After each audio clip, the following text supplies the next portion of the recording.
심우정 검찰총장은 내란숙의 석방의 대가를 치르게 될 것입니다. 내란숙의 윤석열을 풀어줌으로써 국민 불안과 불필요한 혼란을 가중시켰고 윤석열에게 결정적인 증거 인멸과 도피의 기회를 만들어줬습니다. 외신들은 윤석열 구속 취소가 한국의 정치적 위기와 진영 간 대립을 심화시킬 것이라고 일제히 우려했습니다. 국민의 분노가 하늘을 찌르고 있습니다.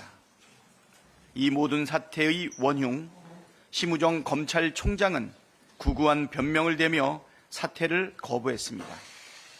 일말의 양심과 명예는 온데간데 없고 권력 바라기에 비루함만 남았습니다. 대가를 치르게 될 것입니다. 나라를 혼돈의 늪으로 밀어넣은 최상목 부총리의 죄행, 단죄받아야 합니다. 최상목 부총리는 12.3 비상계엄 이후 지금까지 말과는 달리 실제 행동은 정확히 내란에 부역하고 헌법과 법률을 위반하고 있습니다. 내란수사특검법에 거부권을 행사해 내란 수사를 방해하고 윤석열 체포영장 집행을 방해하는 경호처를 두둔해 공권력을 무산시켰습니다. 내란 관여 의혹을 받는 자를 파격 승진 인사했고 국회가 선출한 헌법재판관 임명을 선별 거부했으며 지체 없이 이행해야 할 내란 상설특검 추천 의뢰를 석 달째 뭉개고 있습니다. 특히 국회 추천 헌법재판관 3인의 임명 동의안 본회의 통과 75일째, 헌법재판소의 위헌 결정 12일째인 오늘까지도 마은혁 재판관 임명을 거부하고 있습니다. 처음에는 여야 합의가 확인되면 임명하겠다고 했다가 헌재 결정을 보고 결정하겠다고 했다가 헌재가 만장일치로 임명하라는 결정을 내린 뒤엔 국무위원들 의견 들어봐야 한다고 말을 바꾸더니 여태까지 감감무소식입니다. 살다 이렇게까지 헌재 결정을 노골적으로 무시하는 공직자는 처음 봅니다.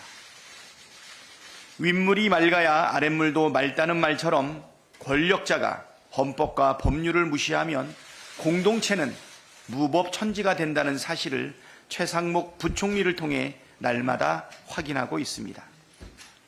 12.3 비상계엄 이후 혼란이 수습되기는커녕 확산된 이유가 여기에 있습니다.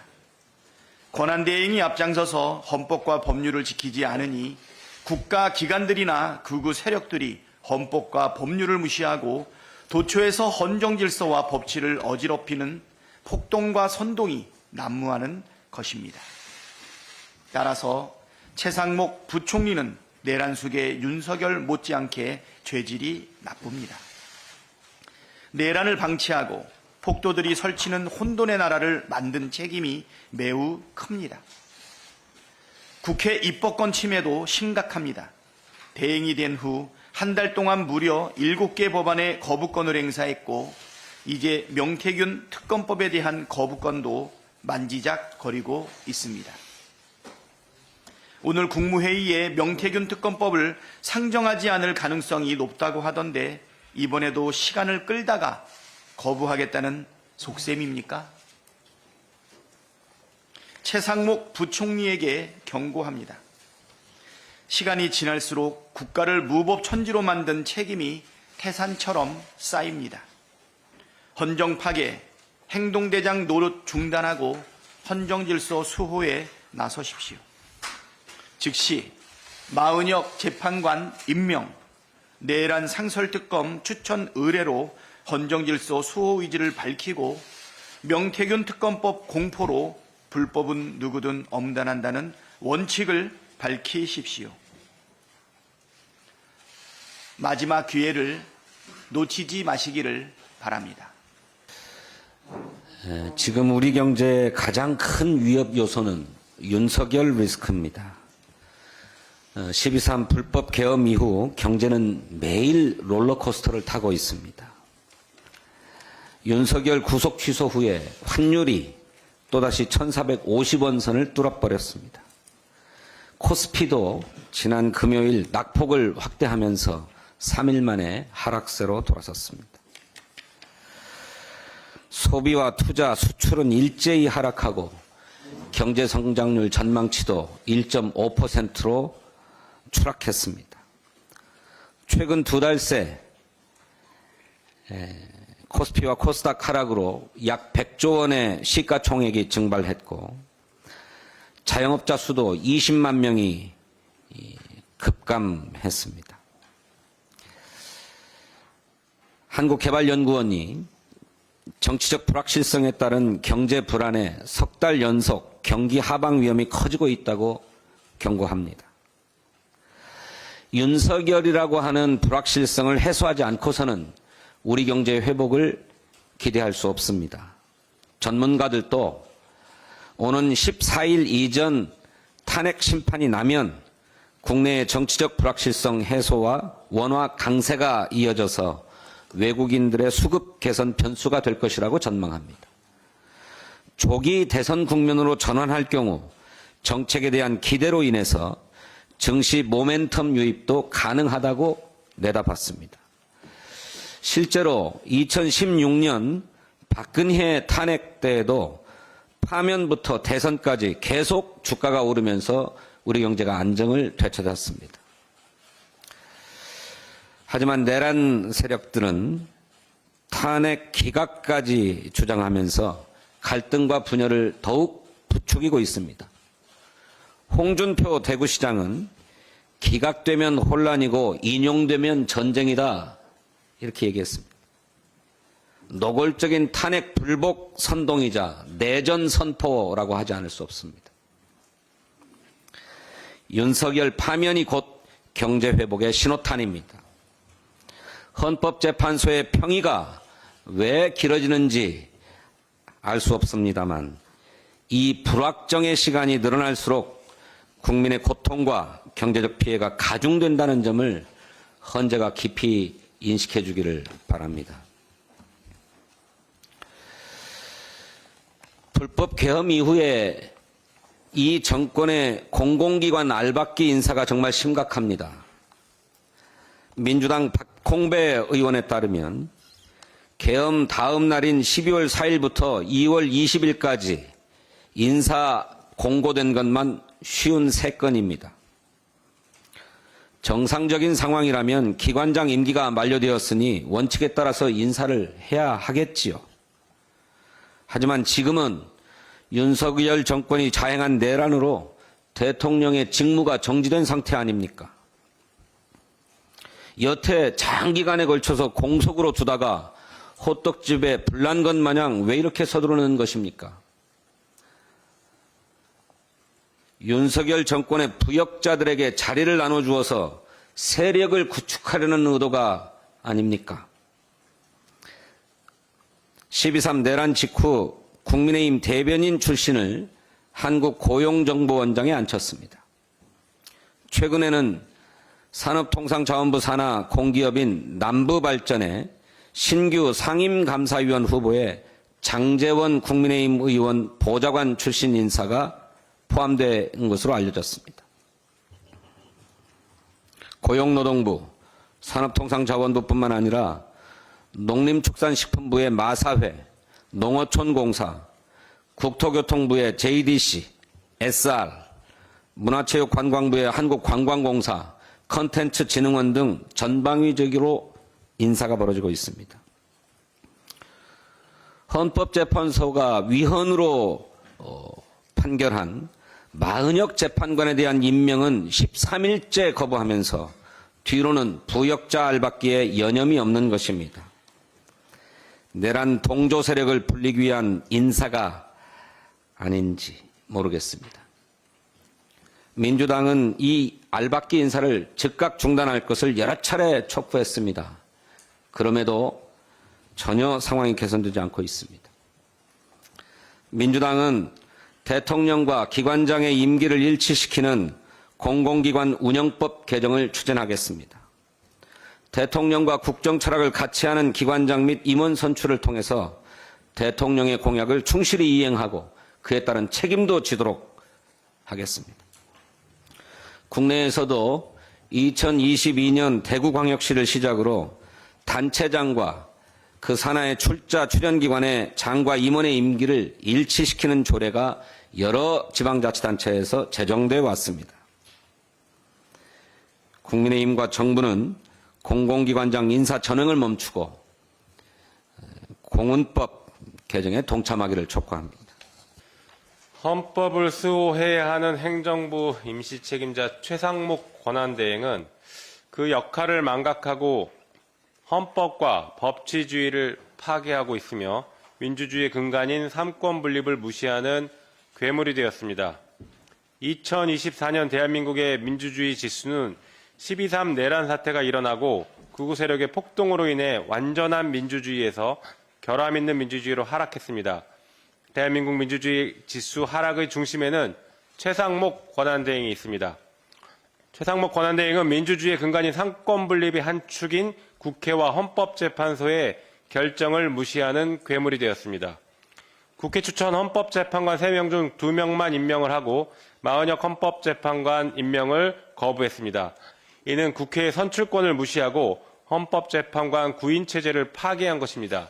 또한 마은혁 미임명은 헌법상 구체적인 자기 의무의 불이행에 해당한다라고 한 헌법재판소의 결정에 대해 헌법재판소의 판결은 존중한다라고 말만 하면서 임명하지 않고 있으면서 헌법재판소의 판결을 조롱하고 있습니다. 독재자들도 하지 않는 초유의 사태를 저지르고 있는 것입니다. 최상목 권한대행은 대한민국 법치주의를 파괴하는 괴물이 되고 있습니다. 국회는 12.3 내란 사태를 조기 종식하기 위해서 지난 12월 10일 위헌적 비상기험 선포를 통한 내란 행위의 진상규명을 위한 특별검사 수사 요구안을 통과시켰습니다. 상설특검은 검찰총장 출신인 내란 우두머리 윤석열과 함께했던 검사들이 요직을 차지하고 있는 검찰이 아니라 정치적 중립성과 독립성을 갖춘 특별검사를 통해 공정한 수사를 진행하기 위해서 꼭 필요한 조치였습니다. 하지만 최상목 권한대행은 특검법 제3조에 따른 특검 후보자 추천 의뢰 규정을 무시하고 석 달째 의뢰하지 않고 있으면서 법치주의를 유린하고 있습니다. 거기에 그치지 않고 국민의힘당의 요구를 거의 그대로 수용했던 내란 특검법에 대해서는 거부권마저 행사했습니다. 한편 최상목 권한대행은 윤석열 대통령의 결정과 대법원마저 무시하는 괴물이 되었습니다. 지난해 11월 조희대 대법원장은 마용주 대법관 후보자를 지명해 대통령에게 임명을 제청했습니다. 윤석열은 탄핵 소추되기 전인 12월 12일 임명 동의안을 국회에 제출했습니다. 그리고 국회는 12월 26일 인사청문회를 진행하고 27일 본회의를 열어 임명 동의안을 가결했습니다. 하지만 최상목 권한대행은 헌법 제104조 대법관은 대법원장의 제청으로 국회의 동의를 얻어 대통령이 임명한다라는 규정을 정면으로 무시하면서 권한대행이 대통령의 결정마저 뒤집는 월권을 하고 있습니다. 그리고 대법원의 제청권과 국회의 동의권을 무참히 짓밟고 있습니다. 임시로 행정부를 이끄는 최상목 권한대행은 민주주의 파괴와 헌법과 법치주의를 유린하는 행위를 당장 멈춰야 할 것입니다. 지금이라도 마은혁 재판관과 마용주 대법관을 임명하며 내란 특검 후보자 추천을 의뢰해야 합니다. 헌법과 법치주의를 지키고 권한대행의 의무를 충실히 해야 할 것을 경고합니다. 그렇지 않을 경우에는 내란 세력의 맨 앞에서 가장 강도 높은 심판을 받게 될 것이라고 강력히 경고합니다. 내란 수계 윤석열의 구속 취소와 반성 없는 복귀로 국민의 불안감이 커지고 있습니다. 이 불안정성을 해결할 유일한 기관은 이제 헌법재판소뿐입니다. 국민과 헌정 질서를 수호하기 위해서 신속하게 파면 결정을 하기 바랍니다. 어제 민주당 정무위원회 의원들은 삼부토건 주가 조작 사건에 대한 신속하고 철저한 조사를 촉구하기 위해 금융감독원을 항의 방문했습니다. 혹시나 했지만 역시나 이복현 원장은 부재 중이었습니다. 국민적 관심이 집중된 사안에 대해 묻고자 방문한 정무위원들에게 단 한마디의 설명도 없이 자리를 비운 이복현 원장을 두고 오죽하면 증발했다는 금융과 찌라시까지 돌았겠습니까? 이 정도면 무책임을 넘어선 고의적 회피라고밖에 볼 수 없습니다. 이복현 원장은 과연 3부 내일 체크의 진실을 밝힐 의지가 있는지 묻고 싶습니다. 금감원이 한국거래소의 이상거래 심리보고서를 받아 조사에 착수한 지도 이미 반년 가까이 지났습니다. 그동안 최선을 다하고 있다는 말로 시간을 끌더니 정작 담당 인원은 1명뿐이었습니다. 심지어 최근 1명 더 붙은 것 같다는 식의 안일한 태도를 보이고 있습니다. 금감원이 의도적으로 미적대고 있는 것이 아니라면 이는 스스로 무능력을 인정한 꼴입니다. 이복현 원장의 마지막 임무가 김건희 지키기입니까? 강제 수사권이 없는 금감원이 조사 시간을 질질 끌 하등의 이유가 없습니다. 금감원은 김건희가 주가 조작의 몸통임을 숨기려는 것이 아니라면 즉각 강제 수사권이 있는 검찰에 수사를 의뢰해야 합니다. 만약 계속해서 사건을 쥐고 시간만 끌 경우 국회 차원의 강력 대응에 나설 것임을 분명히 밝힙니다. 민주당은 시장 질서를 교란하고 국민의 소중한 재산을 위협한 이 중대 범죄의 실체를 끝까지 파헤칠 것입니다. 관련 책임자들이 법적 책임을 피할 수 없도록 김건희 상설특검법을 반드시 통과시키겠습니다. 최근 기업회생 절차에 돌입한 홈플러스 사태가 대한민국 유통업계를 넘어 국민경제 전반에 심각한 위기를 초래하고 있습니다. 홈플러스 소유주인 MBK 파트너스가 배를 불리는 동안 피해는 고스란히 노동자, 협력업체, 소비자들에게 전가되었습니다. 홈플러스에서 일하는 수많은 노동자들은 일자리 불안을 호소하고 있으며 협력업체들은 대금 지급 지연에 대한 우려를 제기하고 있습니다. 상품권 처분에 나선 소비자들의 모습은 제2의 TMF 사태를 떠올리게 하며 불안을 가중시키고 있습니다. 홈플러스 사태의 본질은 단순한 경영 실패가 아닙니다. 이는 명백한 사모펀드 먹튀 자본의 폐해입니다. 2015년 MBK가 인수한 이후 홈플러스는 유통업체가 아닌 부동산 투자 상품으로 전락했습니다. 핵심 점포들을 매각한 수익으로 투자자들에게 배당하거나 차익 실현의 도구로 활용되었습니다. MBK가 지난 10년간 홈플러스를 경영하며 집중한 것은 기업의 지속 가능한 성장이 아닌 이익 회수뿐이었습니다. 그 결과 홈플러스는 유통업체로서의 경쟁력을 상실하고 현재 기업 존립 자체가 위태로운 상황에 놓였습니다. 김병주 MBK 파트너스 회장은 이번 사태에 대한 책임을 피할 수 없습니다. 오늘 개회되는 정무위원회의 증인 출석 요구에 응하고 국민 앞에 나와 답할 것을 촉구합니다. 아울러 정부와 금융당국에게도 책임을 묻겠습니다. 국회는 지금까지 MBK가 한국 사회에서 기업을 어떻게 수익 창출 도구로 악용해 왔는지 철저히 검증하겠습니다. 그리고 그 과정에서 발생한 피해자에 대한 사회적 책임을 다할 것을 강력히 요구하겠습니다. 민주당은 더 이상 대한민국 경제가 사모펀드의 먹잇감이 되는 것을 방관할 수 없습니다. 홈플러스 사태를 통해 사모펀드의 책임을 명확히 하고 국민이 그 폐해를 떠안는 악순환이 되지 않도록 제도적 대책을 마련하겠습니다. 민주당은 그 무엇보다도 홈플러스 사태의 피해를 최소화할 수 있도록 총력을 기울이겠습니다. 검찰이 윤석열에 대한 법원의 구속 취소 결정에 즉시 항고를 포기하면서 내란 수계가 탈옥했습니다. 검찰이 사실상 윤석열을 탈옥시켜준 것입니다. 이로써 심우정 검찰총장이 내란에 동조했다는 사실은 더욱 명확해졌습니다. 대한민국의 사법질서를 소외할 검찰이 국가와 국민을 배신한 것은 물론 사적 관계를 위해 법치라는 민주주의의 대원칙을 사유한 파괴적인 범죄를 저지른 것입니다. 심우정 총장은 보석 및 구속 집행 정지에 대한 즉시 항고는 위헌 결정이 있었다. 이렇게 위헌 판결 취지에 따라 즉시 항고를 포기했다고 밝혔습니다만 이 발언은 그동안 검찰에 온 모든 구속 관련 원칙을 부정하는 것입니다. 자기 모순을 감수하면서까지 윤석열을 따뜻한 아랫목으로 안내한 검찰은 과연 모든 범죄 수사에 이 원칙을 적용할 수 있겠습니까? 심 총장은 씻을 수 없는 선례를 만들어낸 반법칙 총장, 탈옥 총장으로 영원히 기억될 것입니다.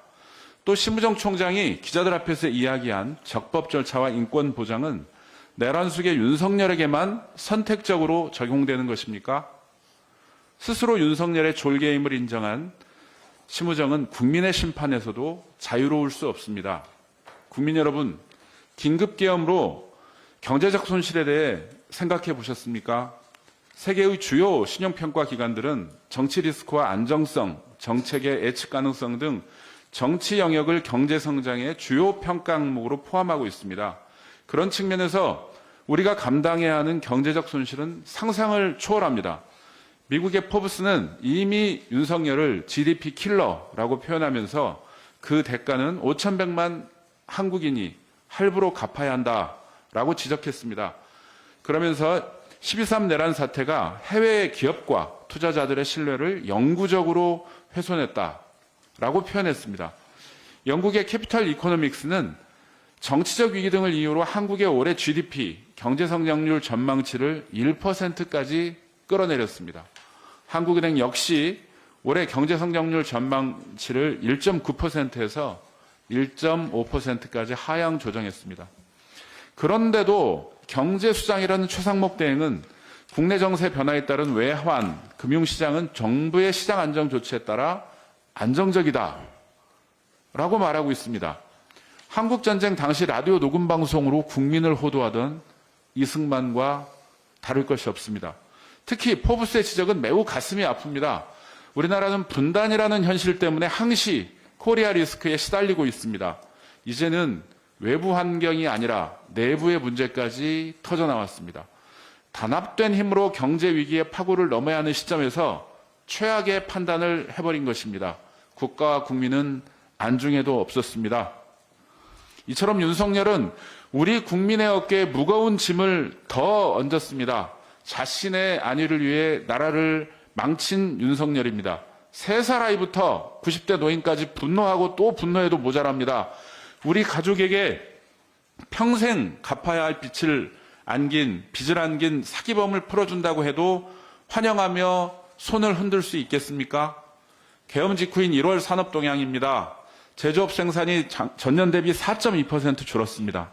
이는 마이너스 6.6%를 기록한 2023년 7월 이후 18개월 만에 가장 큰 폭의 하락입니다. 환율은 1달러당 1,300원대로 유지됐었지만 지난 12월 3일 이후 급등해서 이제는 1,500원을 향해 달리고 있습니다. 원자재 수입과 제품 수출에 비상이 걸린 것입니다. 골목상권의 아우성은 어제 오늘의 일이 아닙니다. 그런데 윤석열은 연말연초에 반짝 특수마저 빼앗아갔습니다. 지난 2월 통계청이 발표한 산업동향에 따르면 지난해 12월 소비자 소매 판매 지수는 마이너스 2.2%를 기록했습니다. 신용카드 대란 사태가 있던 2003년 마이너스 3.2% 이후 21년 만에 가장 큰 하락폭입니다. 장사가 안 되면서 자영업자들의 폐업도 증가하고 있습니다. 통계청의 어제 발표에 따르면 1월 기준 자영업자 수는 550만 명으로 11월 570만 명보다 20만 명이나 줄었습니다. 이는 IMF 위기 당시보다도 더 적은 수입니다. 이럴 때일수록 정치와 정치인들이 바로 서야 합니다. 정치인은 원칙에 충실하고 국민만 바라보는 충복이 돼야 합니다.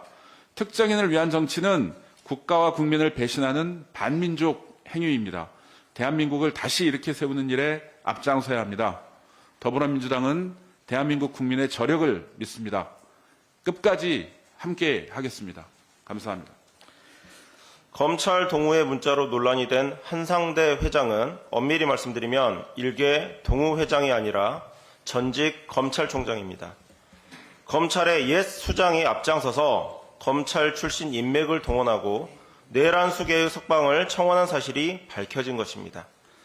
내란 사범조차 정관 예우를 해주는 모습에 우리나라가 여전히 검찰 공화국임을 뼈저리게 느낍니다. 검찰은 이제 기계마저 사라졌습니다. 그 한상대 총장은 가짜 검찰 개혁을 추진하다가 후배 검사들의 반발로 결국 옷을 벗었습니다. 그러나 지금 검찰을 보십시오. 심우정 총장이 말도 안 되는 이유로 즉시 항고를 포기하고 검찰 내부방에 앞으로 기준이 뭐냐 이렇게 혼란스러워하고 있지만 직을 걸고 총장에게 직언했다는 뉴스는 전혀 찾아볼 수가 없습니다. 이런 검찰이 내란 수계 공소 유지를 제대로 할 수나 있을지, 그리고 설사 그런 검사가 있다 해도 검찰 조직이 지켜줄 수나 있을지 정말 진심으로 우려됩니다. 어제 선배 동료 의원님들과 대검을 방문해 이진동 차장을 만났습니다. 김주현 민정수석이 법무부 차관이던 시절 지금과는 정반대로 검찰이 즉시 항고를 주장한 사실을 지적했습니다. 그러자 이진동 차장은 그때는 그때고 지금은 심우정 총장 때라는 말도 안 되는 궤변으로 답했습니다. 법률 적용이 시점에 따라, 사람에 따라, 편의에 따라 달라지면 검찰이 자기 마음대로 원님 기소하겠다는 말 아닙니까? 그러고도 공익의 대표자라고 자임할 수 있다는 말씀입니까? 검찰 출신 대통령이 나라를 망쳤습니다. 그리고 검찰은 그 대통령을 봐주며 법치를 비웃고 있습니다. 단언컨대 그 웃음이 결코 오래가지 못할 것입니다. 오늘은 12.3 불법 개헌 내란 사태가 발생한 지 97일째 되는 날입니다. 무너진 헌정 질서와 빼앗긴 법치주의를 바로 세울 골든타임이 정말 얼마 남지 않았습니다. 불법적인 내란 사태가 100일 천하를 넘지 않도록 헌법재판소에서 당장 오늘이라도 선고 기일을 잡아주실 것을 간절한 마음으로 호소드립니다. 감사합니다.